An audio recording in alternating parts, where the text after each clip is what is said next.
Hello, everybody, and welcome to Dishing with Stephanie's Dish, the podcast where we talk to fun people in the food space. And sometimes they have cookbooks. And today's author is an author. He's an author of great magnitude, Hank Shaw. His new book is Borderlands, Recipes and Stories from the Rio Grande to the Pacific. And Hank, you are such a prolific, beautiful writer. This book, I feel like, is just so you. Do you love it? It's been a long journey to make this book, and I'm pretty proud of it. And it's been probably the biggest project of my adult life in terms of time, commitment, travel, really unlocking understanding of things that I thought I knew but didn't necessarily know until I got there. And it's just been this crazy, fantastic journey and a journey that you can eat. Can you talk a little bit about your history? Like, I think many people know you as the hunter, forager, gatherer type, and Borderlands obviously has a lot of those elements to it. But can you just walk readers that or listeners that might be new to your journey kind of through how you got here? Sure. I many years ago when I was still fairly young, I was a restaurant cook. So I worked first as a dishwasher and then as a line cook and then as a sous chef in a series of restaurants, mostly in Madison, Wisconsin. And I left that job to be a newspaper reporter. And I ended up being a newspaper reporter for 18 years. And, I cooked all throughout that and, traveled and learned more about food and did fishing and hunting and foraging and such. And then I left the news business in 2010 to do my website, which is Hunter, Angler, Gardener, Cook. And I've been doing that full time since 2010. So, yeah, my entire kind of current incarnation is wild foods, but Borderlands is kind of an outgrowth of that for two reasons. The first is I've basically written all of the fish and game books you can possibly write already. I've got one for every kind of quarry you can imagine. Yeah. And then the other thing was, oh, well, a lot of that travel for those other books was on the border on both sides, on the American side and on the Mexican side.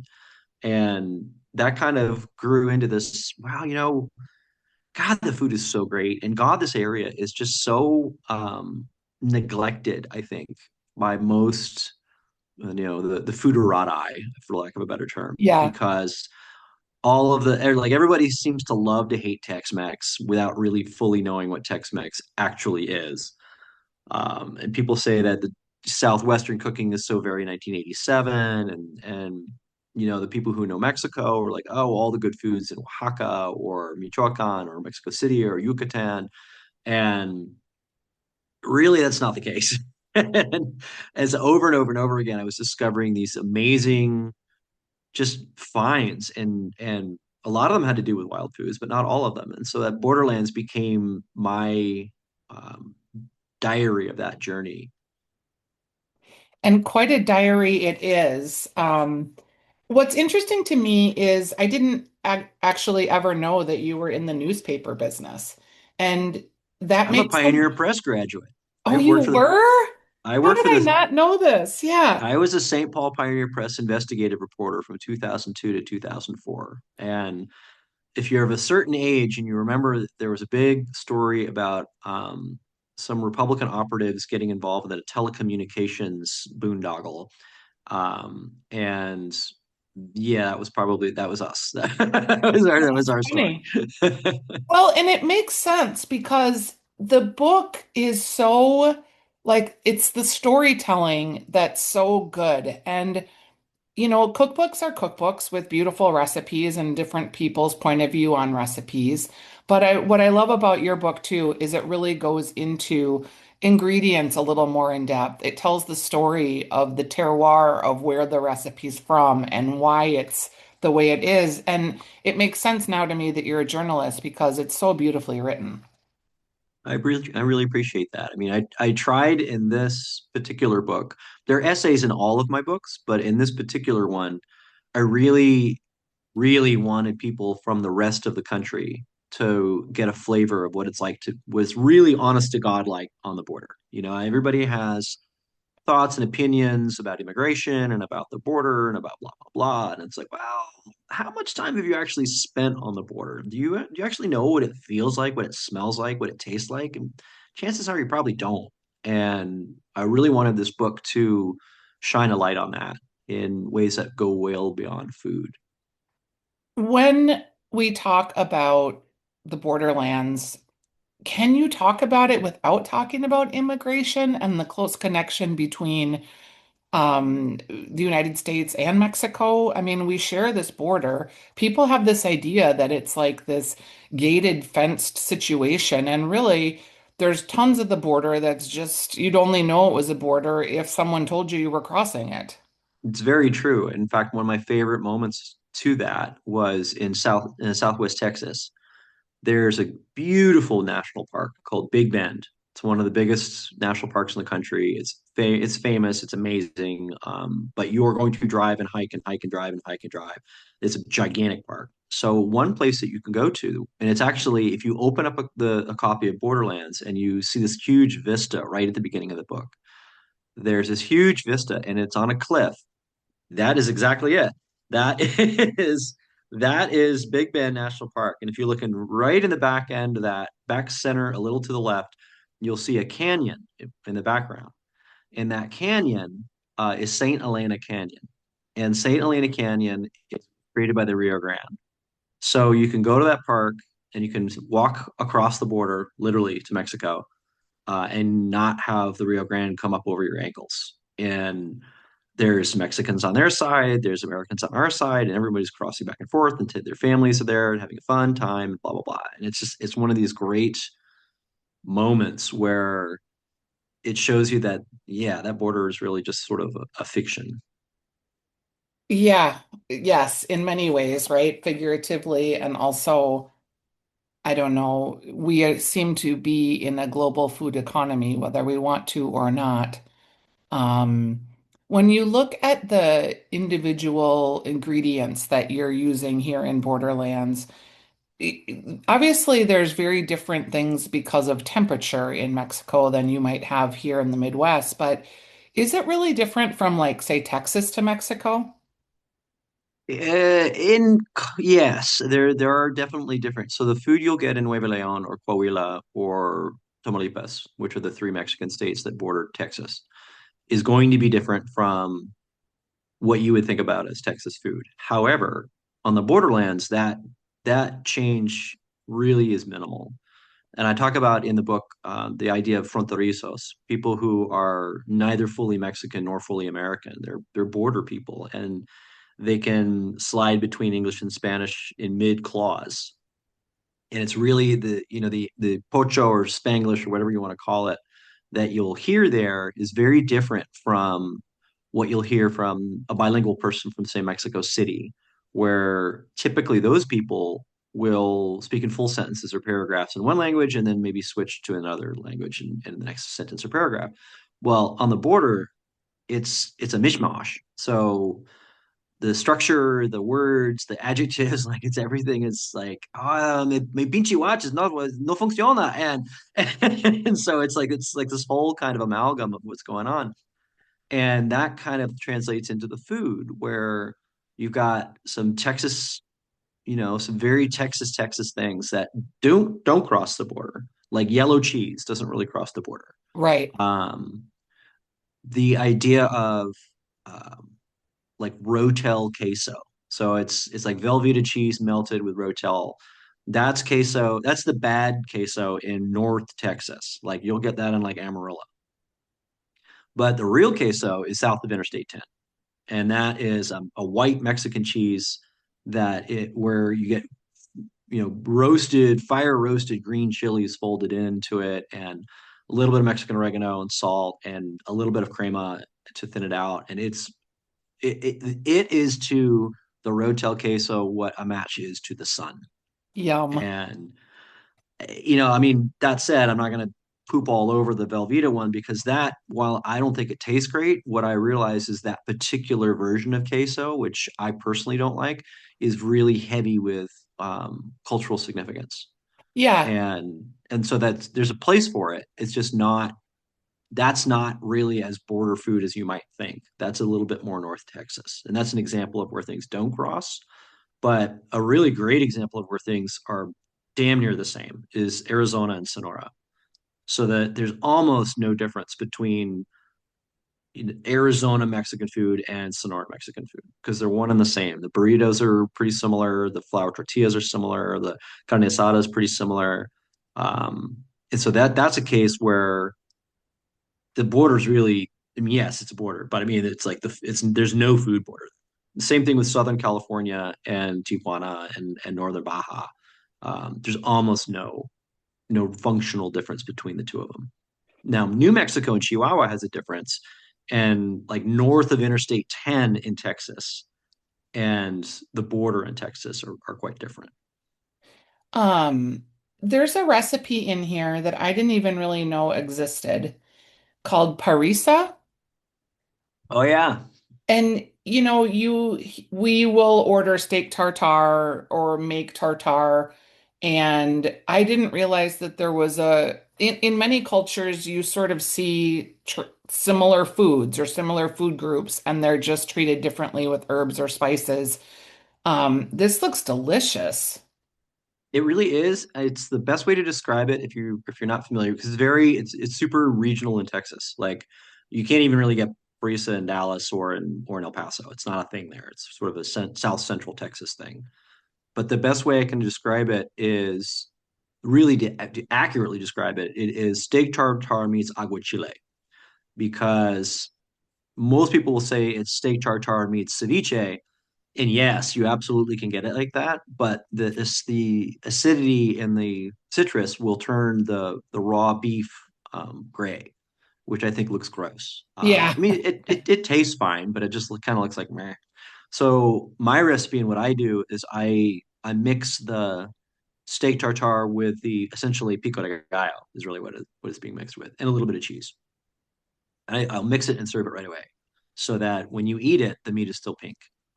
Yeah, it looks really good. And then also in the book, so you're a hunter, obviously, we established that. But in many of these recipes, you have substitutions of different animal proteins that can be used. So whether it's elk or bison or sheep or duck, I think that's cool.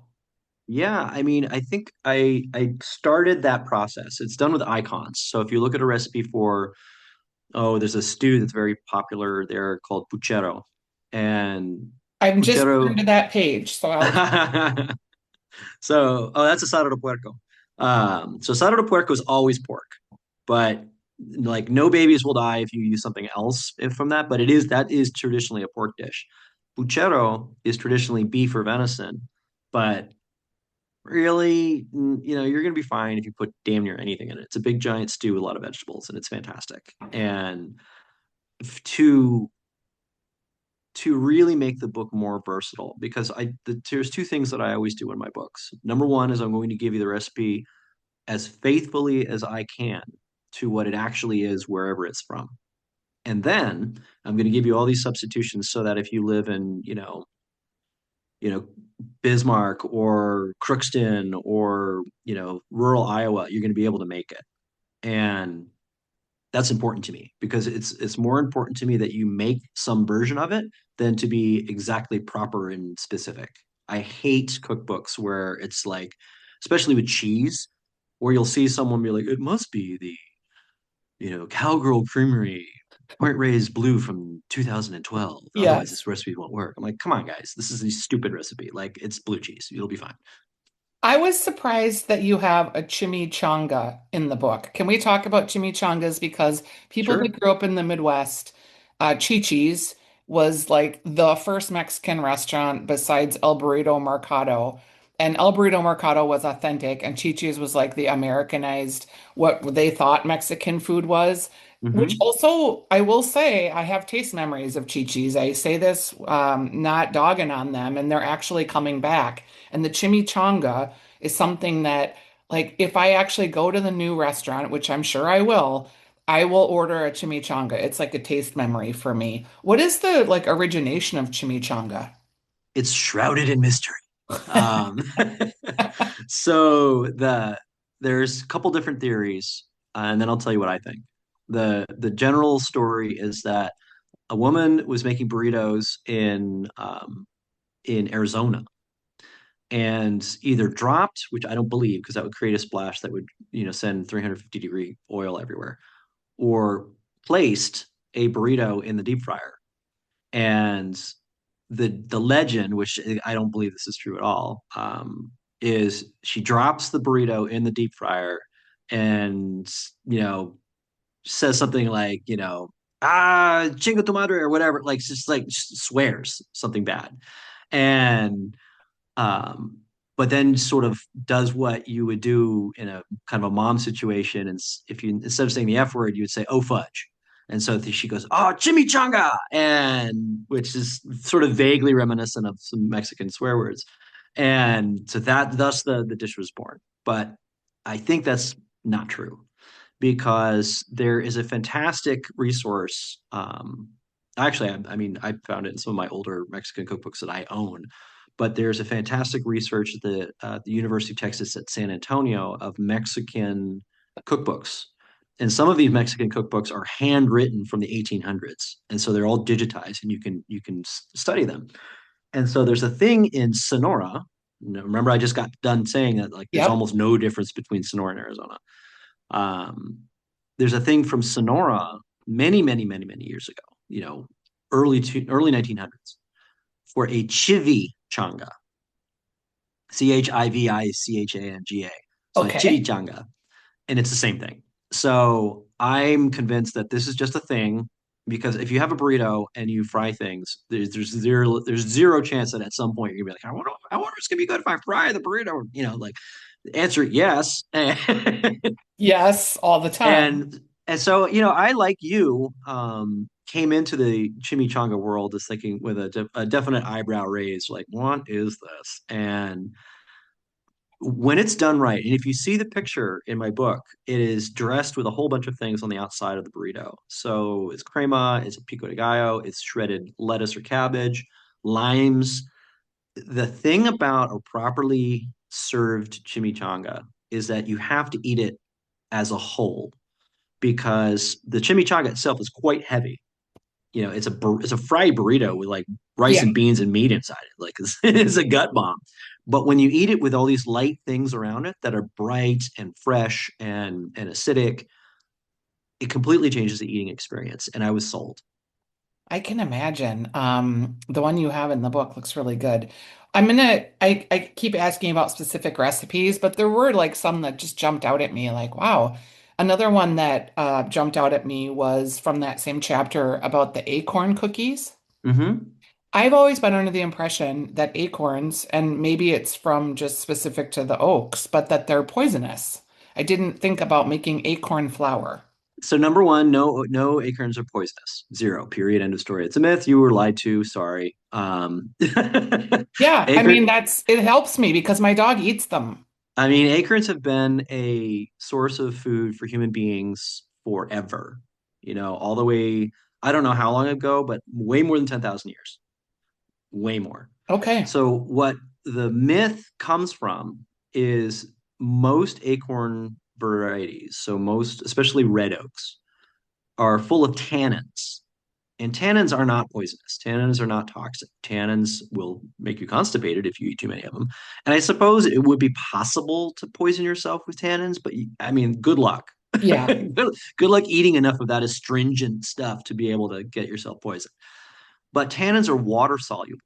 So for millennia, the people who eat acorns, and especially in Northern California, where acorns were their main starch, the idea of leaching the tannins out in a stream or wherever is as old as time. And so you make a meal. It's really a meal is probably a better way to put it. I call it flour, but there's no real gluten in it. In fact, there's no gluten in it, but there is some starch in it that will help the flour stick to itself. So that's true everywhere. In fact, it's a very good acorn year here in Minnesota this year, and I found some bur oaks in a place that I'm going to go back and harvest them to make some more acorn flour this year. And I'll have to leach them here, but this is a very long walk up to this cookie recipe because in South. Arizona and in Sonora, there's an oak called an emery oak, and the emery oak is in the white oak. It's in the white oak clan, and it is sweet in the sense that you can roast those acorns and eat them. And in fact, you Oh, can get roasted acorns as a snack on some of the reservations down there, or really wherever. I mean, it's a thing. Like they could just roast the acorns, yeah, and like then a you could grind chestnut. them. And yeah, it's just like a chestnut. Very good. That's exactly what the because it's the same kind of a texture as well.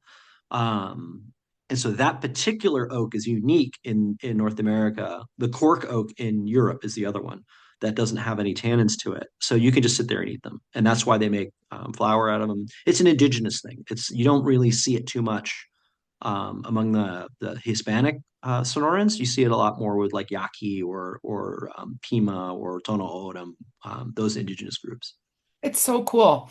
Um, I also subscribe to your Substack, which I would encourage people to subscribe. To the And bone. yes, To the Bone, it's called. And you just had a post about herbs and how important herbs are in your cooking and in your yard. And I know that you have kind of a small St. Paul yard because we've talked about it. What are you doing with your herbs now that we're at the end of the season? Do you have anything that's special that you do with them? Do you dry them? Do you mix them with salt? I do all of the above. I am a preservation fanatic. I could talk for hours just about various ways to preserve things for our Minnesota winters. Maybe that's another podcast. For sure. But the short version is yes, all of the things.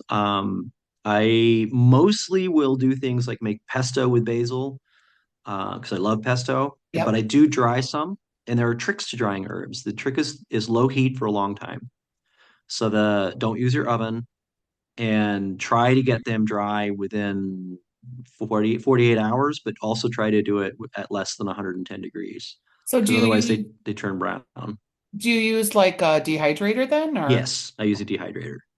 And most herbs dry really well. In fact, many herbs are better dried because it concentrates their flavor. Basil's iffy. Parsley's kind of terrible dried. agreed? Parsley's one of those ones where eat it fresh, make pesto. I suppose you could freeze it. I will gather big scabs of it because I grow a lot and I will freeze it. And even though it's going to suffer in the freezer, it is one of the most vital things I use for making stocks and broths with the game I bring home. So freezing, drying, uh, I just mixed a whole bunch of lovage with salt. Hmm. So you go 50-50 the herb and coarse salt. Like ice cream salt almost. And then you buzz that into a food processor or a blender. And then that creates a much finer, almost a wet salt that has an enormous amount of flavor. And if you freeze it, it'll stay bright green the whole winter. And sometimes I like to do that, but the other times I kind of like to see it and progress over the months. And it's kind of a beautiful thing to see that herb salt kind of brown out and army green out as we get to like late February because it really is sort of also indicative of how of our harsh winters and it feels a little bit more of the time and place than pulling something out of a freezer. Yeah. So let's talk about that because you're a single man. You are a recipe writer and developer, so you're also cooking and testing recipes. You're preserving all these things. I Hmm. mean, my freezer right now is kind of a hellscape. I just closed up my summer cabin and I came home with so much food. I have like canned and pickled and preserved, and I just literally feel overwhelmed by all of the food in my home right now. And I realize this is a real first world problem. So, my daughter's kind of in her young 20s and sort of poor, so I've loaded her up with stuff. But do you just feel overwhelmed sometimes by all of the abundance of food? Absolutely. It's one of the things that's been really remarkable about it, about sort of single life, is um, how less I need to hunt or fish. So I find myself, I mean, I still, I, because, so side note, backstory, I don't buy meat or fish at all. I occasionally will buy a little bit of bacon because I love bacon, and I'll Yeah. occasionally buy pork fat to make sausages with game, but that's it. Um, so if I'm eating red meat, it's going to be venison. If I'm eating white meat, it's probably going to be grouse or pheasants. If I'm eating fish, I've caught it. And so that's what I find is that I don't eat that much meat anymore. Like I eat plenty, but I mean, it's not like I don't gorge myself on giant steaks anymore. And it's just me. So, a limit of walleyes can last me a month. And before it was definitely not like that. And so, yes, I can feel the overwhelm, but I have neighbors that I give things to. I have Mhm. friends that I give things to. Like I had two deer tags last year and I shot the second deer because I had a whole bunch of friends who didn't get a deer and needed venison. So it was really cool to be able to give to, I butchered it all and I gave them an all vacuum seal. It was like all ready to go. And that was really satisfying to be able to help people like that. And then, I like, I'll have a dinner party here and Yeah, I want to come to a dinner party, not to invite myself, but please invite me. there. I'll reciprocate in the I have a cabin in the summer, so I'm sort of like between here and there. But once the Okay. sun sets in, I really like to entertain and have people over. I find that it's a really easy way to gather new people too. Like I like Mm. collecting people because I just think people are so amazing. And I love putting like new people at the table that people don't know yet or making those connections. I think I'm actually kind of good at it. So I can't wait to have you over this fall. Yeah, likewise. We'll do a home and home. Yes, I would love that very much. Your book is available, Borderlands, on, I found it because obviously you sent me a copy, but also it's on Amazon and you self-publish. So there's a lot of people that listen to this podcast that are cookbook writers themselves, or Hmm. people that maybe are trying to get published or find publishing. Can you speak to that a little bit and why that's been your route? You've been doing this a long time. Yeah, this is my fourth self-published book, and self-published is really kind of a misnomer in a way because the books that I put out are of Random House quality. Like they're, For you sure. know, there's no way you're going to be able to tell this book is apart from a gigantic publishing house because what I Confirmed. ended up doing is creating a publishing company. So the books are published in big, big runs in at Versa Press in Illinois. I'm very happy to say that these books are entirely made in America. Hmm. And that's kind of important to me because most cookbooks are made in China and not a fan. So the books are printed in Illinois and they are stored and shipped at a warehouse in Michigan.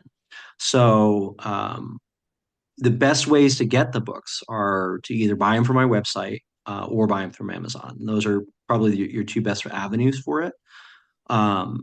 The thing about self-publishing, if you want to do it at the level that I'm doing it, which is to say, make a book that even a snooty Random House person will be like, "Damn, that's a good book." Um, you have to go big, and it's not cheap. So I don't ever do runs less than 5,000, and a typical run for me is between 10 and 15,000, and because your unit costs go way way down, Right. and we can get in the weeds of it, but I have some advantages in the sense that my sister has designed books for a living for 30 some odd years, and her husband has edited books for 30 some odd years. Oh, so you got like the And family business going. yeah, and my ex does most of the photos. Like this is Borderlands is the first book where the majority of the photos are mine. They're nice. um but even she photo edited this book, and so like I have people with very good skills. And so what I would say is if you have a kitchen cabinet where you have people who have those skills, and I have to kind of stress that, for example, copy editing or proofreading or indexing a book are entirely different from copy editing or proofreading something in business. It's just not the same skill, and I found that out. So um, if you have that ability to put together a dream team, then you can make a really really beautiful book that will impress people and that you will actually love. The print on demand system is still not good enough for cookbooks. It's Okay. fantastic for like a memoir or something without a lot of pictures, but it is not good for cookbooks still. All right, I'm just making notes here because people ask me questions about this all the time. Um, all right, well, I appreciate that you've done all this work and the book is beautiful. And Thank I you. just love talking to you about food. So hopefully we can call you again and just wrap it down. Yeah, let's talk about preservation. I'd Yeah, love to. because I've never met anyone that only was eating what they killed. Well, you could go up Pretty north. I bet remarkable. you'd find more people who do, but Yes, yes. And I find that to be fascinating. And also just the idea of preserving food and how you use what you preserve. So yeah, that's a great topic to get into at a later date. The book is Borderlands. I'm talking with Hank Shaw, Recipes and Stories from the Rio Grande to the Pacific.